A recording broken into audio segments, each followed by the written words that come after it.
Alhamdulillah. Alhamdulillahi Rabbil Alameen. Allahumma salli ala Muhammadin wa ala ali Muhammad. Kama sallaita ala Ibrahim wa ala ali Ibrahim.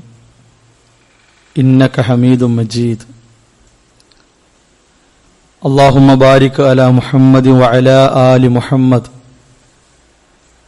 كما باركت على إبراهيم وعلى آل إبراهيم إنك حميد مجيد يا أيها الذين آمنوا اتقوا الله حق تقاته ولا تموتن إلا وأنتم مسلمون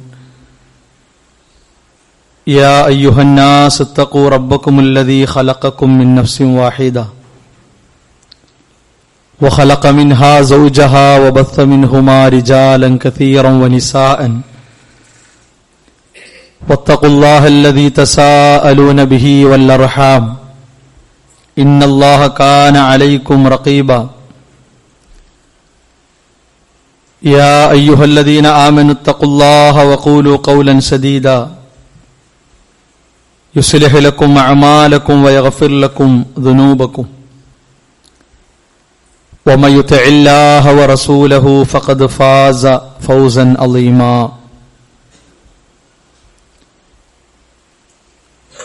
പ്രിയമുള്ള വിശ്വാസികളെ, സഹോദരങ്ങളെ, സഹോദരിമാരെ, അല്ലാഹുവിന്റെ നിയമങ്ങൾ, കൽപ്പനകൾ ജീവിതത്തിന്റെ എല്ലാ സന്ദർഭങ്ങളിലും കഴിവിന്റെ പരമാവധി സൂക്ഷിച്ച് പാലിച്ച് ജീവിതത്തെ ക്രമീകരിക്കണം, ചിട്ടപ്പെടുത്തണമെന്ന് ഉണർത്തുകയാണ്, ഉപദേശിക്കുകയാണ്.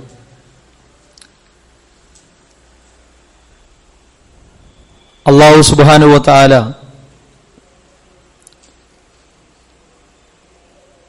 അവന്റെ അടിമകളുടെ ജീവിതം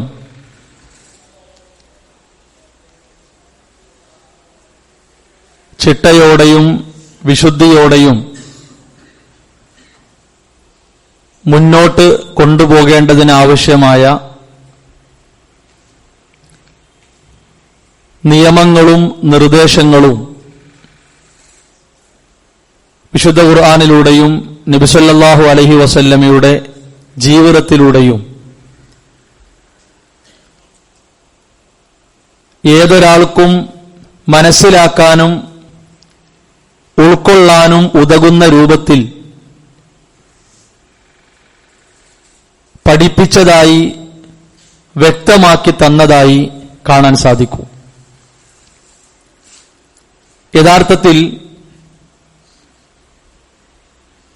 മതത്തിന്റെ വിധികളും മതത്തിന്റെ വിലക്കുകളും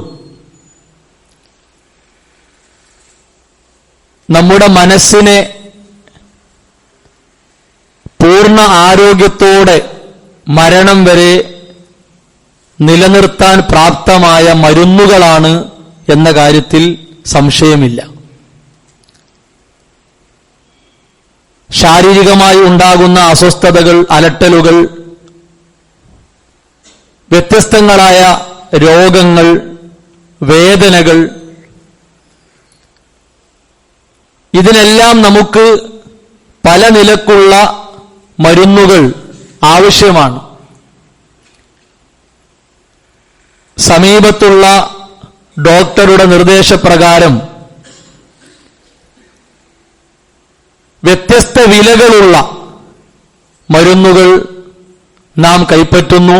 സമയബന്ധിതമായി ആ മരുന്നുകൾ കുടിക്കാൻ, അത് കയ്പുള്ളതാണെങ്കിലും മധുരമുള്ളതാണെങ്കിലും കുടിച്ചതിന് ശേഷം മണിക്കൂറുകൾ നമുക്ക് ക്ഷീണമുണ്ടാക്കുന്ന മരുന്നുകളാണെങ്കിലും സമയബന്ധിതമായി കുടിക്കാൻ നാം നിർബന്ധിതരാകുന്നു. മറ്റുള്ളവർ ബലം പ്രയോഗിച്ച് മരുന്ന് കുടിപ്പിക്കുന്നു. എന്തിനാണ്? ശരീരത്തിന്റെ പ്രശ്നങ്ങൾ നമുക്ക് മാറിക്കിട്ടണം. കാലുകൾക്കുള്ള തളർച്ച, കൈകൾക്കുള്ള തളർച്ച, ശരീരത്തിന്റെ അകത്തുള്ള വേദനകൾ, മറ്റേതെങ്കിലും അവയവങ്ങൾക്കുള്ള പ്രയാസങ്ങൾ, ഇതെല്ലാം മാറിക്കിട്ടാൻ വേണ്ടിയാണ് അത്തരം കാര്യങ്ങളെ കൃത്യമായി നമ്മൾ കൊണ്ടുപോകുന്നത്. അല്ലാഹു സുബ്ഹാനഹു വ തആല നമ്മോട് ഏറ്റവും കൂടുതലായി ആവശ്യപ്പെട്ടത് മനസ്സിന്റെ വൃത്തിയാണ്, അതിന്റെ വിശുദ്ധിയാണ്. അതുമായി ബന്ധപ്പെട്ട ഉപദേശങ്ങൾ എത്രയോ നമ്മൾ കേട്ടതാണ്. റസൂലുള്ളാഹി സ്വല്ലല്ലാഹു അലൈഹി വസല്ലം പറഞ്ഞു, അലാ ഇന്ന ഫിൽ ജസദി മുദ്അ, അറിയുക, ശരീരത്തിൽ ഒരു മാംസകഷ്ണമുണ്ട്. മുദ്അത്ത്, ഒരു മാംസകഷ്ണമുണ്ട്. അത് നന്നായാൽ സ്വലഹൽ ജസദു കുല്ലഹ്, ശരീരം മുഴുവൻ നന്നായി എന്നാണ്. നല്ല സുഗന്ധം അല്ലെങ്കിൽ നല്ല വാസന കിട്ടാൻ വേണ്ട പൊടികളോ മരുന്നുകളോ ഒന്നും നമ്മൾ ഉപയോഗിക്കേണ്ട ആവശ്യമില്ല. നമ്മുടെ മനസ്സ് മലിനമായിട്ടില്ലയോ, ശരീരത്തിൽ വിയർപ്പുണ്ടെങ്കിലും വസ്ത്രത്തിൽ നിന്ന് ദുർഗന്ധം പുറത്തു വരുന്നുണ്ടെങ്കിലും, സഹോദരങ്ങളെ, നമ്മളുമായി ബന്ധപ്പെടുന്നവർക്ക് സുഗന്ധം അനുഭവിക്കാൻ സാധിക്കും എന്നാണ്. എന്താണ് അതിന്റെ കാരണം? മനസ്സിന്റെ വൃത്തിയാണ്, സ്വഭാവ വിശുദ്ധിയാണ്, പെരുമാറ്റത്തിലും ഇടപാടിലുമുള്ള മര്യാദയാണ്. അതാണവർ വാസനിക്കുന്നത്, അതാണവർ അനുഭവിക്കുന്നത്. റസൂലുള്ളാഹി സ്വല്ലല്ലാഹു അലൈഹി വസല്ലം വീണ്ടും പറഞ്ഞു, അത് മലിനമായാൽ, അത് കേടായാൽ ശരീരം മുഴുക്ക കേടായി എന്നാണ്. എത്ര വിലപിടിപ്പുള്ള വസ്ത്രം, അകലെയുള്ളവർക്ക് പോലും സുഗന്ധം കിട്ടുമാറ് അതിനുള്ള സാമഗ്രികൾ നമ്മൾ ഉപയോഗിച്ചാലും, വിയർപ്പ് വരാത്ത വിധം ശീതീകരിക്കപ്പെട്ട സൗകര്യങ്ങൾ നാം ഉപയോഗിച്ചാലും, നമുക്ക് നേരെ നാവുകൾ, വിരലുകൾ ചലിക്കും. ആളുകൾ പറയും, എന്തുണ്ടായിട്ടെന്താ, ആ സ്വഭാവമല്ലേ, എന്തുണ്ടായിട്ടെന്താ, അവനല്ലേ ഈ രൂപത്തിൽ പെരുമാറിയത്, ആരായിട്ടെന്താ, അവനല്ലേ നമ്മെ ഈ രൂപത്തിലാക്കിയത്, അവന്റെ സ്വഭാവക്കേടല്ലേ. സ്വന്തം മക്കളെ കുറിച്ച് പോലും മാതാപിതാക്കൾ പ്രതികരിക്കും. സ്വന്തം ഭർത്താവിന്റെ വിഷയത്തിൽ ഭാര്യ പ്രതികരിക്കും. സ്വകാര്യമായിട്ടെങ്കിലും മറ്റുള്ളവർക്ക് അവൾ കൈമാറും. ഉമ്മയെ വിളിച്ചു പറയും, ഉപ്പയെ വിളിച്ചു പറയും, നിങ്ങൾ പുറത്തു കാണുന്ന രൂപമല്ല അകത്തുള്ളത്, അതനുഭവിക്കുന്നവൾ ഞാനാണ്, എന്റെ മക്കളാണ്. ഭാര്യയെക്കുറിച്ച് ഭർത്താക്കന്മാർ പറയും, അനുജന്മാരെക്കുറിച്ച് ജ്യേഷ്ഠന്മാർ പറയും, ജ്യേഷ്ഠന്മാരെക്കുറിച്ച് അനുജന്മാർ പറയും. സഹപാഠികൾ, സഹപ്രവർത്തകർ പരസ്പരം അങ്ങോട്ടും ഇങ്ങോട്ടും ഇത്തരം കാര്യങ്ങൾ പറഞ്ഞുകൊണ്ടിരിക്കും. അതെന്തുകൊണ്ടാണെന്നറിയോ? അതിന്റെ അടിസ്ഥാന കാരണം എന്താണെന്നറിയോ സഹോദരങ്ങളെ? മനസ്സിന്റെ വിശുദ്ധിക്കും അതിന്റെ സംസ്കരണത്തിനുമല്ല പ്രാധാന്യം കൊടുക്കുന്നത്, മുൻഗണന അതല്ല എന്നതാണ്. വളരെ അനിവാര്യമായി അടിവരയിട്ട് നമ്മൾ മനസ്സിലാക്കേണ്ട ഒരു കാര്യം, പെട്ടെന്ന് പറഞ്ഞാൽ, നമ്മെ ബാധിക്കുന്ന രോഗത്തെ ചികിത്സിക്കാൻ കഴിവുള്ള, പ്രാവീണ്യമുള്ള ഡോക്ടറെയാണല്ലോ നമ്മൾ അന്വേഷിക്കുക. സമീപത്തുള്ള ഒരു ക്ലിനിക്കിൽ പോയി കാണിച്ചു, പ്രാഥമികമായ ശുശ്രൂഷ നമുക്ക് തന്നു, ഇതൊക്കെയാണ് നിങ്ങൾ ചെയ്യേണ്ടത് എന്ന് പരിമിതമായ സൗകര്യങ്ങൾ ഉപയോഗപ്പെടുത്തി അവർ പറഞ്ഞു. 3-4 ദിവസങ്ങൾക്ക് ശേഷം, ഒരാഴ്ചക്ക് ശേഷം നിങ്ങൾക്കിത് മാറുന്നില്ല എങ്കിൽ, ക്ഷീണം വിട്ടുപോകുന്നില്ല എങ്കിൽ, ഈ രൂപത്തിലുള്ള പരിശോധനകൾക്ക് നിങ്ങൾ വിധേയനാകണം. കുറച്ചുകൂടി ഉയർന്ന സൗകര്യങ്ങളുള്ള ഹോസ്പിറ്റൽ, കുറച്ചുകൂടി കഴിവുള്ള ഡോക്ടർ, അവരെ നമ്മൾ സമീപിക്കും.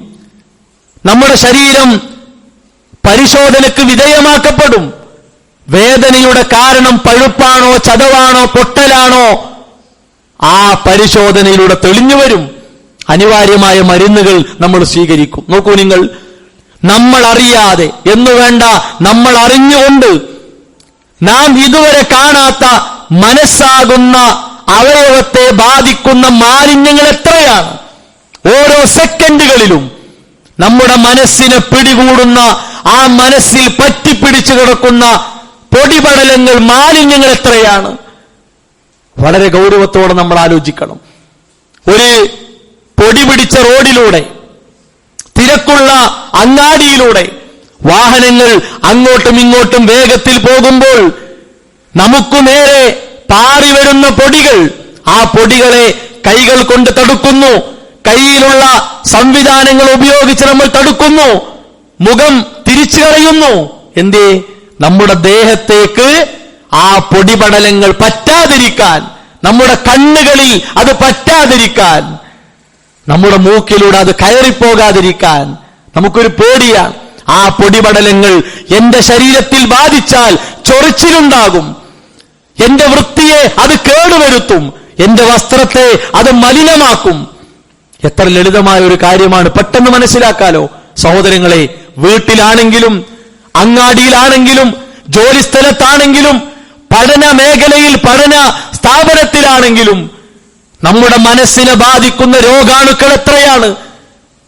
പല ഭാഗത്തും കുമിഞ്ഞുകൂടി കിടക്കുന്ന മാലിന്യങ്ങൾ എത്രയാണ്? അറിവില്ലായ്മയാൽ ചതിയിലേക്ക്, വഞ്ചനയിലേക്ക്, വഷളത്തരത്തിലേക്ക് നമ്മെ വലിച്ചു കൊണ്ടുപോകുന്ന എത്രയെത്ര ശത്രുക്കൾ നമ്മുടെ മുമ്പിലുണ്ട്. തോളിൽ കൈയിടുന്ന കൂട്ടുകാർ, അടുത്തിരുന്ന് സംസാരിക്കുന്ന സഹപാഠികൾ, സഹപ്രവർത്തകർ, നമുക്ക് വേണ്ടപ്പെട്ടവർ, കുടുംബത്തിലുള്ളവർ, അയൽപ്പക്കത്തുള്ളവർ, നിയമങ്ങൾ പഠിച്ച് മനസ്സിലാക്കിയ വലിയ വലിയ ഉദ്യോഗസ്ഥർ, നിയമപാലകന്മാർ, പ്രജകളുടെ കാര്യം ഏൽപ്പിക്കപ്പെട്ട ആളുകൾ, അധ്യാപകർ, പണ്ഡിതന്മാർ, പല രൂപങ്ങളിലും തെറ്റുകളിലേക്ക്, ആഭാസങ്ങളിലേക്ക്, വൃത്തികേടുകളിലേക്ക് ഇത്തരം കാരണങ്ങളിലൂടെ നാം വലിക്കപ്പെടുന്നു, നയിക്കപ്പെടുന്നു എന്നത് വളരെ പേടിയോടെ, ജാഗ്രതയോടെ നമ്മൾ കാണേണ്ട ഒരു കാര്യമാണ്. ഇവിടെ ഇരിക്കുന്ന ഏറെ പ്രായം ചെന്ന രക്ഷിതാക്കൾ, അവർ ജീവിച്ച ഒരു കാലഘട്ടമല്ല ഇതെന്നുറപ്പാണ്. അവർ ജീവിച്ച കാലഘട്ടത്തിൽ ഇന്ന് കാണുന്ന രൂപത്തിൽ മ്ലേച്ഛതകൾ, തോന്നിയവാസങ്ങൾ, വൃത്തികേടുകൾ വ്യാപിച്ചതായി അനുഭവം ഉണ്ടാകൂല. ചില കാര്യങ്ങൾ പരസ്യമായി നടന്നുകൊണ്ടിരിക്കുമ്പോ അവർ മുഖം തിരിക്കുകയാണ്, അവർ മൗനികളാവുകയാണ്. എന്തേ കാരണം? അവർക്ക് ലജ്ജയുണ്ട്, അവർക്ക് മടിയുണ്ട്, അവർക്ക് നാണമുണ്ട്. അവരാരും ഇങ്ങനെ പരസ്യമായി ഇത്തരം തെറ്റുകൾക്ക് സാക്ഷികളായിട്ടില്ല. പ്രതികരിക്കാൻ അവർക്ക് സാധിക്കുന്നില്ല. അത്രത്തോളം കടൽ തിരമാല പോലെ ആർത്തിരമ്പി വരികയാണ്. അറിവില്ലായ്മയാൽ അധർമ്മങ്ങൾക്ക് അടിമപ്പെട്ട് വൃത്തികേടുകളെ പൂജിച്ച് ജീവിക്കുന്ന ആളുകൾ കടൽ തിരമാല പോലെ ഇരച്ച് ഇളിച്ചു വരികയാണ്. സ്വാഭാവികമായും പേടിയുണ്ടാകും, പ്രതികരണ ശേഷി അത് മനസ്സിലേക്ക് ചുരുങ്ങിപ്പോകും, ഉറപ്പാണ്. ഇന്ന് നോക്കൂ നിങ്ങൾ, ഷഹ്വാത്തുകൾ കൊണ്ടുള്ള പരീക്ഷണം, വൃത്തികേടുകൾ കൊണ്ടുള്ള പരീക്ഷണം സുലഭമാണ്. എവിടെ ഇരുന്നാലും, എവിടെ നിന്നാലും, എങ്ങോട്ട് തിരിഞ്ഞാലും പച്ച പിടിച്ച് കാണുന്നത് വൃത്തികേടുകളെയാണ്. ജന്തുക്കളുടെയല്ല, സസ്യങ്ങളിലൂടെയല്ല, സാക്ഷാൽ മനുഷ്യരിലൂടെയാണ്. ജന്തുക്കൾ പോലും നാണം കെട്ടുപോകുന്ന, അവർ ലജ്ജിച്ച് മുഖം തിരിച്ചു കളയും വിധം മനുഷ്യർ വൃത്തികെട്ടവരായി മാറിയിട്ടുണ്ട്. അതേപോലെ തന്നെ മതവേഷം കെട്ടി വെള്ളവസ്ത്രവും വെള്ളത്തുണിയും അതേപോലെ തന്നെ ഇസ്ലാമിന്റെ ചിഹ്നങ്ങളെ മറയാക്കി ജനങ്ങളെ വിളിച്ചുകൂട്ടി വേണ്ടാത്തരങ്ങൾ, വൃത്തികേടുകൾ വിളമ്പുന്ന എത്ര മനുഷ്യ ശരീരങ്ങളുണ്ട്.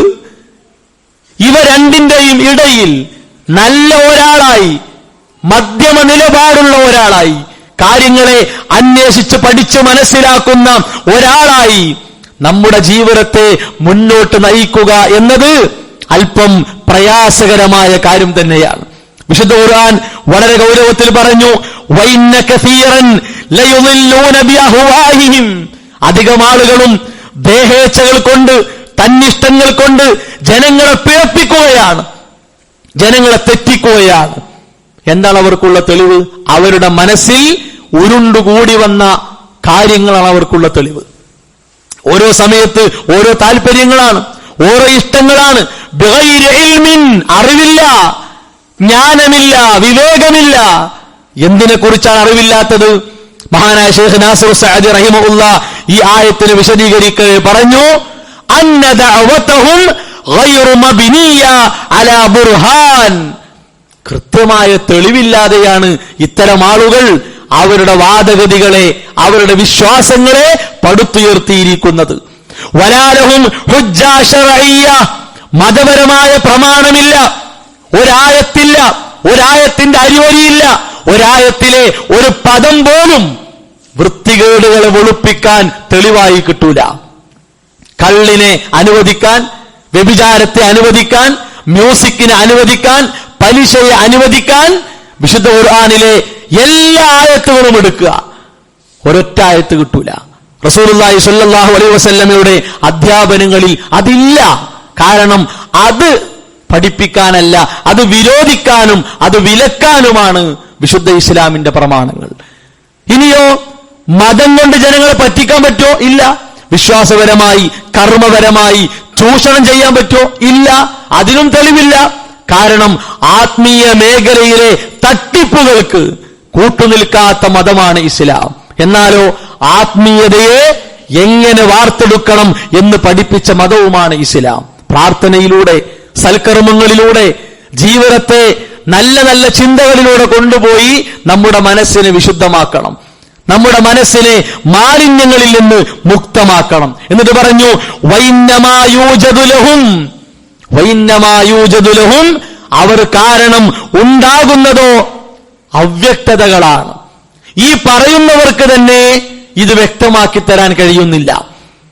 ഒരാൾ വാദിക്കുക കള്ള് പ്രശ്നമല്ല, അനുവദനീയമാണ്. അപ്പൊ കള്ളുമായി ബന്ധപ്പെട്ട് ലോകത്തുണ്ടായ അപകടങ്ങൾ, പ്രശ്നങ്ങൾ അത് അയാളെ മുന്നിലേക്ക് വായിച്ചു കൊടുത്താലോ അയാളപ്പ തലചൊറിഞ്ഞു പോകും. അങ്ങനെപ്പൊക്കെ ഉണ്ടാകും എന്ന് കരുതി കള്ളുടിക്കാതിരിക്കാൻ പറ്റുമോ? വ്യഭിചാരം എടുക്കുക. വ്യഭിചാരം അത് വ്യാപിച്ചാൽ ശാരീരികമായും സാമൂഹികമായും ഉണ്ടാകുന്ന ആഴമേറിയ തിന്മകൾ ഇതൊക്കെയാണ്. ഓരോ സംഭവങ്ങൾ പറഞ്ഞു കൊടുത്താൽ മുഖം തിരിച്ചു പോകും, അതിലൂടെ കാര്യം ഉൾക്കൊള്ളൂല. അപ്പോഴും അയാൾക്ക് വ്യഭിചാരം കുഴപ്പമില്ല. അതേപോലെ തന്നെ പ്രശ്നങ്ങൾ പരിഹരിച്ചു കിട്ടാൻ വേണ്ടി അല്ലാഹ് എന്ന് വിളിക്കേണ്ടതിന് പകരം മരിച്ചവരെ വിളിക്കുക, പ്രവാചകരെ എന്ന് വിളിക്കുക, അല്ലെങ്കിൽ ഏതെങ്കിലും ഔലിയാക്കളെ വിളിക്കുക, ഉയർത്തപ്പെട്ട ജാറങ്ങളിലേക്കും മഖബറകളിലേക്കും കുടുംബസമേതം യാത്ര പോവുക. അപ്പൊ അതിന്റെ അപകടവശങ്ങൾ പറഞ്ഞു കൊടുത്താൽ അതിനും ന്യായീകരണങ്ങളാണ്. അപകടത്തിലൂടെ കാര്യങ്ങളെ ഉൾക്കൊള്ളുന്നില്ല.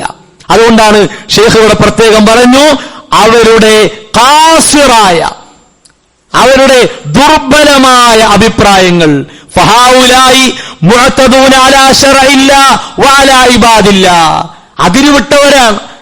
ഇസ്ലാം വെച്ച അതിർവരമ്പുകൾ, വേലിക്കെട്ടുകൾ ഭേദിച്ചു പോയവരാണ്.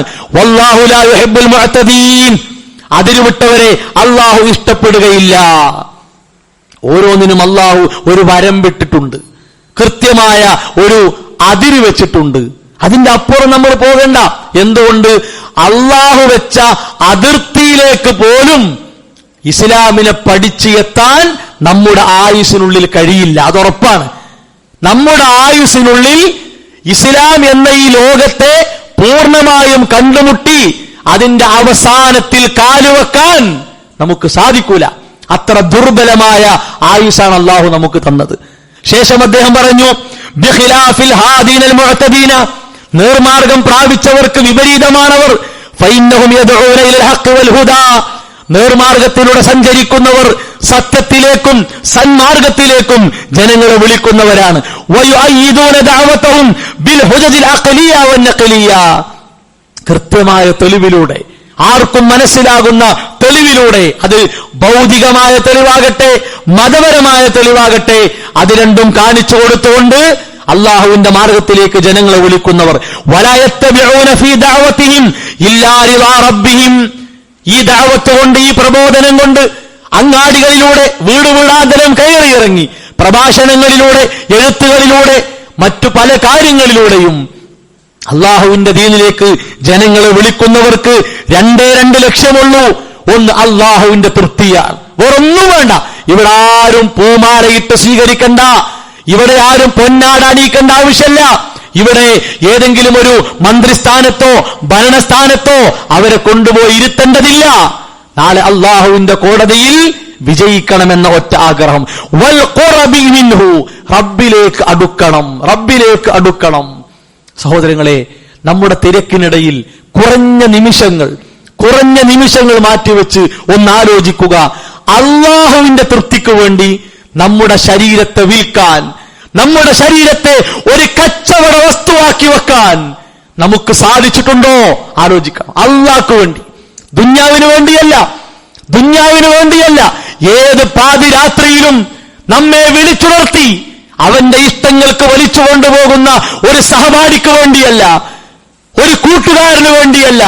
രാവിലെയും പകലിലെയും മണിക്കൂറുകൾ ക്രമീകരിച്ച് നമുക്ക് വേണ്ടി സംവിധാനിച്ച, ഓരോ നിമിഷങ്ങളിലും നമുക്ക് ശ്വസിക്കാനുള്ള സൗകര്യം തന്ന, വിശപ്പടക്കാനും ദാഹം തീർക്കാനും ഔറത്ത് മറക്കാനും സമാധാനത്തോടെ സഞ്ചരിക്കാനും കുടുംബത്തോടൊപ്പം ഉറങ്ങാനും നമുക്ക് വേണ്ട സംവിധാനം ഒരുക്കിയ ആ റബ്ബിനു വേണ്ടി നമ്മുടെ ശരീരത്തെ ഒന്ന് വിൽക്കാൻ, നമ്മുടെ ശരീരത്തെ ഒന്ന് വിട്ടുകൊടുക്കാൻ നമുക്ക് സാധിച്ചോ എന്ന് സഗൗരവം നമ്മൾ ആലോചിക്കണം. ചെറുതായിട്ടൊന്നും ആലോചിച്ചാൽ പോരാ, നന്നായിട്ടൊന്ന് ആലോചിക്കണം. ഖുർആൻ പറഞ്ഞല്ലോ, വമിനന്നാസി മയ്യശ്രി നഫ്സഹു ഇബ്തിഗാ മർളാത്തില്ലാഹ്, അള്ളാന്റെ തൃപ്തി ആഗ്രഹിച്ചുകൊണ്ട് സ്വശരീരങ്ങളെ വിറ്റവർ ജനങ്ങളുടെ കൂട്ടത്തിലുണ്ട്, വിൽപ്പന നടത്തിയവർ ജനങ്ങളുടെ കൂട്ടത്തിലുണ്ട്. ആലോചിക്കാൻ കഴിയുമോ നമുക്ക്? അള്ളാഹ്ക്ക് വേണ്ടി ശരീരം വിറ്റവർ. വല്ലാഹു റഊഫും ബിൽ ഇബാദ്, അള്ളാഹു ആരാണ്? അടിമകളോട് അങ്ങേയറ്റം അനുകമ്പയുള്ളവനാണ്.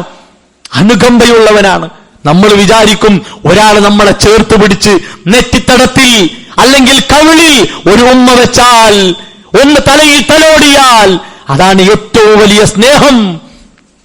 ആ വിചാരം വെറുതെയാണ് കൂട്ടരെ, അത് വെറുതെയാണ്, അത് ബാത്തിലാണ്, തെറ്റായൊരു ധാരണയാണ്.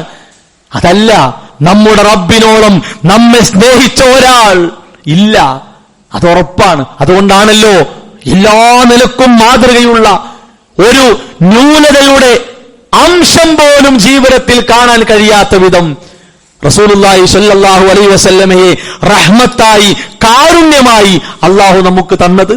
അല്ലെ, ആ ജീവിതത്തെ മോഡലാക്കാൻ നമുക്ക് നേരല്ല. ആലോചിക്കണം. എന്നിട്ട് തോന്നിവാസങ്ങൾക്ക് കുടപിടിക്കുന്ന, വൃത്തികേടുകൾക്ക് കൊടി ഉയർത്തുന്ന, ആഭാസങ്ങൾക്ക് നേതൃത്വം കൊടുക്കുന്നവർ ഒരു കുപ്പായം മാറിയാൽ അതാണ് നമ്മുടെ കുപ്പായം. അവര് മുടിയുടെ സ്റ്റൈൽ മാറ്റിയാൽ അതാണ് നമ്മുടെ മുടി. അല്ലെ, എന്തൊരു വൃത്തികേടാണ്, എന്തൊരു ലോകമാണിത്. അള്ളാഹുവിന്റെ മുമ്പിൽ സ്വഫ് കെട്ടി നെഞ്ചത്ത് കൈവച്ച് റബ്ബിനോട് രഹസ്യമായ സംഭാഷണത്തിൽ ഏർപ്പെടുന്ന മിനിറ്റുകൾ പോലും ഇവരെ മനസ്സിൽ വെച്ചുകൊണ്ടല്ലേ? അല്ലെ, അവരെ പേരുള്ള കുപ്പായം ധരിച്ച്, അവരുടെ ചിത്രമുള്ള കുപ്പായം ധരിച്ച് അള്ളാഹുവിന്റെ ഭവനത്തിലേക്ക് വരാൻ നാണമില്ലേ? ലജ്ജയില്ലേ? ആലോചിക്കണം. കിടപ്പറയിൽ കളിസ്ഥലത്ത് ഉപയോഗിക്കേണ്ട ഒരു വസ്ത്രം അള്ളാഹുവിനോട് സംസാരിക്കുന്ന നേരത്തെ ഇട്ടുവരെന്ന് പറഞ്ഞാൽ നമുക്ക് ആരുടെ ഇഷ്ടം, നമുക്ക് ആരുടെ പ്രേമം? ആലോചിക്കണം. പാടില്ല സഹോദരങ്ങളെ. റബ്ബിന്റെ മുമ്പിലേക്ക് ഖുദൂ സീനത്തക്കും, ഭംഗി, വൃത്തി, അലങ്കാരമുള്ളവരായി നിങ്ങൾ വരണം. ഏതെങ്കിലും കളിക്കാരന്റെ, ഏതെങ്കിലും നടന്റെ, ഏതെങ്കിലും ഈ യൂട്യൂബിലും ഫേസ്ബുക്കിലും തെണ്ടി തിരിഞ്ഞടക്കുന്ന ആളുകൾ, അവരെ പേരല്ല നമുക്ക് വലുത്, അവരുടെ വേഷവും കോലവുമല്ല, അതവർക്ക് വരുമാനമാണ്. നമ്മൾ അവരെ തീറ്റുപോറ്റാനുള്ളവരല്ല, അവർ വേണമെങ്കിൽ ജീവിച്ചോട്ടെ. നമ്മുടെ വരുമാനം അവർക്ക് വലിച്ചെറിയാനുള്ളതല്ല, അത് മനസ്സിലാക്കണം. അള്ളാന്റെ തൃപ്തിക്ക് വേണ്ടി നമ്മുടെ ജീവിതത്തെ മാറ്റിവെക്കുക, നമ്മുടെ ശരീരത്തെ റബ്ബിനു വേണ്ടി വിൽപ്പന നടത്തുക. വേറുള്ളവർക്ക് വേണ്ടി നമ്മുടെ വിയർപ്പിലൂടെ കിട്ടുന്ന വരുമാനം കൊടുത്തിട്ട് ഇവിടെയും പോയി ആഖിറവും പോയി എന്തിനു പറ്റും? നമ്മളെ എന്തിനു പറ്റും? അങ്ങനെ ഡമ്മികളായി, ആരെങ്കിലും ചാവി തിരിച്ചാൽ ചലിക്കുന്നവരായി മാറ്റപ്പെടേണ്ടവരല്ല നമ്മൾ. റസൂലുള്ളാഹി സ്വല്ലല്ലാഹു അലൈഹി വസല്ലമ അത്തരക്കാരെ കുറിച്ച് പറഞ്ഞ ചണ്ടികൾ എന്നാണ്, ചപ്പ് ചവറുകൾ എന്നാണ്. ഇത് ഹദീസിലെ പ്രയോഗം ഞാൻ പറഞ്ഞു, ചപ്പ് ചവറുകൾ. ആ രൂപത്തിലേക്ക് നമ്മൾ മാറ്റപ്പെടാൻ പാടില്ല. അതുകൊണ്ട് അല്ലാഹു സുബ്ഹാനഹു വ തആല നമുക്ക് തന്നതായ അനുഗ്രഹങ്ങളെ ഏറ്റവും വിലപിടിപ്പുള്ള കാര്യങ്ങളായി കണ്ട് അതെല്ലാം നമ്മൾ അനുഭവിക്കുമ്പോൾ നമ്മുടെ ജീവിതത്തെ റബ്ബിനു വേണ്ടി ഒരു വിൽപ്പന ചരക്കാക്കി വെക്കണം. വിൽപ്പന ചരക്ക്. ആർക്കും നമുക്ക് വില പറയാം. അള്ളാഹുവിന്റെ ദീനിനു വേണ്ടി നമുക്ക് വേണ്ടി വില പറയട്ടെ, അവർ നമ്മളെ വിളിക്കട്ടെ. നമ്മൾ അതിന്റെ ഭാഗമായി തീരട്ടെ. അതിലൂടെ മാത്രമേ സ്വർഗത്തിലേക്കുള്ള സമ്പാദ്യം നമുക്ക് സ്വായത്തമാക്കാൻ സാധിക്കുകയുള്ളൂ. അല്ലാഹു സുബ്ഹാനഹു വ തആല അതിനുള്ള സൗഭാഗ്യം നമുക്ക് പ്രദാനം ചെയ്യുമാറാകട്ടെ. അൽഹംദുലില്ലാഹി വസ്സലാത്തു വസ്സലാമു അലാ റസൂലില്ലാഹ് വഅലാ ആലിഹി വഅസ്ഹാബിഹി അജ്മഈൻ. അമ്മാ ബഅദ്. അല്ലാഹുവിന്റെ നിയമങ്ങൾ, നിർദ്ദേശങ്ങൾ ജീവിതത്തിന്റെ എല്ലാ മേഖലകളിലും കഴിവിന്റെ പരമാവധി സൂക്ഷിച്ച് പാലിച്ച് ജീവിതത്തെ ക്രമീകരിക്കണം, ചിട്ടപ്പെടുത്തണമെന്ന് ഉണർത്തുകയാണ്, ഉപദേശിക്കുകയാണ്. വിശ്വാസികളായ നമ്മളെപ്പോഴും വളരെ ഗൗരവത്തിൽ കാണേണ്ട കാര്യങ്ങളിൽപ്പെട്ടതാണ്. മാനുഷികമായി നമ്മുടെ ജീവിതത്തിൽ തെറ്റുകൾ വരാം, സ്വാഭാവികമാണ്. പറയാൻ പാടില്ലാത്ത കാര്യങ്ങൾ പരസ്യമായി പറഞ്ഞു എന്ന് വരാം, രഹസ്യമായി പറഞ്ഞു എന്ന് വരാം. പല പ്രവൃത്തികളും നമ്മുടെ ജീവിതത്തിൽ സംഭവിച്ചു എന്ന് വരാം. കാരണം നമ്മുടെ പ്രകൃതം മനുഷ്യന്റേതാണ്, നമ്മൾ മനുഷ്യരാണ്. തെറ്റുകൾ വന്നു കഴിഞ്ഞാൽ ഇപ്പോൾ കാണുന്ന ഒരു കാര്യം എന്താ വെച്ചാൽ, ജീവിതത്തിലുണ്ടായ തെറ്റുകളെ വളരെ അഭിമാനത്തോടെ പറയാം. ഞാനത് ചെയ്തു, ഞാനിത് ചെയ്തു, ഞാൻ അങ്ങനെ ചെയ്തു, ഞാൻ ഇങ്ങനെ ചെയ്തു. എന്നിട്ട് മറ്റുള്ളവർ കാണുന്ന രൂപത്തിൽ എന്ത് ചെയ്യാം, അതിങ്ങനെ അവതരിപ്പിക്കുക. അത് വലിയ മഹത്വമായിട്ട് ഇങ്ങനെ പറയാം. ഒരാളെ ജീവിതത്തിൽ ഉണ്ടായ തെറ്റുകളെ വലിയ പുണ്യമായി, മഹത്വമായിട്ട് അങ്ങാടിയിലും ക്ലാസ് റൂമിലും ജോലി സ്ഥലത്തൊക്കെ ഇതിങ്ങനെ പങ്കുവെക്കുക, അല്ലെങ്കിൽ വാട്സാപ്പിലൂടെ ഇതിങ്ങനെ ചാറ്റ് ചെയ്യുക. ചില ആളുകൾ കാണിക്കുന്ന മഹാമണ്ഡത്തരം എന്താണെന്നറിയോ? ജീവിതത്തിലുണ്ടായ തെറ്റുകളെ വലിയ വീഡിയോ ആക്കിയിട്ട് ഹായ് ഹൂ എന്നൊക്കെ പറഞ്ഞിട്ട് ഇതിങ്ങനെ കാണിച്ചു കൊടുക്കുക, ഇളിച്ച് കാണിച്ചു കൊടുക്കുക. എന്ത് സന്ദേശമാണ് അവൻ സമൂഹത്തിന് കൊടുക്കുന്നത്? അല്ലയോ മനുഷ്യരെ, ഒരു വൃത്തികെട്ട ജന്തുവാണ് ഞാൻ എന്ന് പരസ്യമായി ജനങ്ങളോട് പറയാ. നാണക്കേടല്ലാതെ വേറെന്താ? അല്ലെ, ലജ്ജയുള്ള ഒരാളത് ചെയ്യൂല. അതുകൊണ്ട് നമ്മൾ ആരും അതിന് കൈയടിക്കരുത്. അവനോട് നമുക്ക് വ്യക്തിപരമായ ബന്ധമുണ്ടെങ്കിൽ പറയണം, സഹോദരാ, മോശത്തരാട്ടോ, തോന്നിയാസാട്ടോ, ഇത് ഞാനെങ്കിലും എന്നോട് പറഞ്ഞിട്ടില്ലെങ്കിൽ വേറെ ആരും പറയില്ല. റസൂലുള്ളാഹി സ്വല്ലല്ലാഹു അലൈഹി വസല്ലം പറഞ്ഞു, എല്ലാ ഉമ്മത്തിലും തെറ്റ് വരുന്നവരുണ്ടാവും, തെറ്റ് വരാത്തവരാരാണ്? പക്ഷേ അത് പരസ്യമാക്കുന്നവർ പ്രശ്നക്കാരാണ്. അങ്ങനെ പറ്റൂല. നമ്മുടെ ജീവിതത്തിൽ വന്നുപോയ തെറ്റുകളെ നമുക്ക് വേണ്ടി മറച്ചു വെക്കുന്നവൻ അള്ളയാണ്. ആലോചിക്കണം, അള്ളയാണ് മറച്ചു വെക്കുന്നത്. അള്ള മറച്ചു വെച്ച ഒരു കാര്യത്തെ സുബഹിയായാൽ, നേരം വെളുത്താൽ ഒന്നാമത്തെ വിഷയമാക്കിയെടുത്ത് നമ്മൾ ജനങ്ങൾക്ക് മുമ്പിൽ അവതരിപ്പിക്കുക എന്ന് പറഞ്ഞാൽ, സഹോദരങ്ങളെ, റബ്ബ് നമുക്ക് തന്ന നിഅമത്തിനെ നമ്മൾ തട്ടിത്തെറിപ്പിക്കല്ലേ? ഒന്ന് ആലോചിച്ച് നോക്കാണ്. അപ്പോ മാനുഷികമായി സംഭവിച്ചു പോകുന്ന വീഴ്ചകൾ, അബദ്ധങ്ങൾ, അത് ആരോടും നമ്മൾ പങ്കുവെക്കണ്ട, അത് പരസ്യമാക്കി പറയണ്ട. തൗബ ചെയ്ത് മടങ്ങുക, ഇസ്തിഗ്ഫാർ ചെയ്ത് റബ്ബിലേക്ക് മടങ്ങുക. ആ രൂപത്തിൽ പ്രത്യേകിച്ച് ഈ കാലഘട്ടത്തിൽ പല സംവിധാനങ്ങളും സൗകര്യങ്ങളൊക്കെ വളർന്നൊരു കാലഘട്ടമാണ്. അപ്പൊ ആ കാലഘട്ടത്തിൽ ഏത് നിലക്കും തിന്മകൾ നമ്മെ തേടി വരും. ഈ പേടി നമ്മുടെ ജീവിതത്തിൽ ഉണ്ടാകണം. അല്ലാഹു സുബ്ഹാനഹു വ തആല ആ രൂപത്തിൽ നമ്മുടെ ജീവിതത്തെ ചിട്ടപ്പെടുത്താനും ക്രമീകരിക്കാനുമുള്ള സൗഭാഗ്യം നമുക്ക് പ്രദാനം ചെയ്യുമാറാകട്ടെ. നമ്മുടെ ജീവിതത്തിൽ വന്ന ചെറുതും വലുതുമായ അബദ്ധങ്ങൾ, വീഴ്ചകൾ അള്ളാഹു വിട്ടുപുറത്ത് മാപ്പാക്കി തരുമാറാകട്ടെ. ലാ ഇലാഹ ഇല്ലല്ലാഹ് മുഹമ്മദ് റസൂലുള്ളാഹ് മരണം വരെ മുറുകെ പിടിച്ചുകൊണ്ട് ജീവിക്കാനുള്ള സൗഭാഗ്യം അള്ളാഹു നമുക്ക് പ്രദാനം ചെയ്യുമാറാകട്ടെ. ശാരീരികമായും മാനസികമായും സാമ്പത്തികമായും മതപരമായും കുടുംബപരമായും പ്രയാസപ്പെടുന്ന ഒരുപാട് ആളുകൾ സമൂഹത്തിലുണ്ട്. അവരുടെ പ്രയാസങ്ങൾ, ബുദ്ധിമുട്ടുകൾ അള്ളാഹു ദൂരീകരിച്ചു കൊടുക്കുമാറാവട്ടെ. നമ്മിൽ നിന്ന് മരണപ്പെട്ട മാതാപിതാക്കൾ, മക്കൾ, വിശ്വാസികൾ, പണ്ഡിതന്മാർ, പ്രബോധകർ, അവർക്ക് അള്ളാഹു മഗ്ഫിറത്തും റഹ്മത്തും പ്രദാനം ചെയ്യുമാറാകട്ടെ. റബ്ബനാ തഖബ്ബൽ മിന്നാ റബ്ബനാ ലാ തുസീഗ് ഖുലൂബനാ ബഅദ ഇദ് ഹദൈതനാ വഹബ് ലനാ മിൻ ലദുൻക റഹ്മ ഇന്നക അൻതൽ വഹ്ഹാബ്. ربنا هب لنا من ازواجنا وذرياتنا قرة اعين واجعلنا للمتقين اماما. ربنا آتنا في الدنيا حسنة وفي الآخرة حسنة وقنا عذاب النار. آمين آمين برحمتك يا أرحم الراحمين.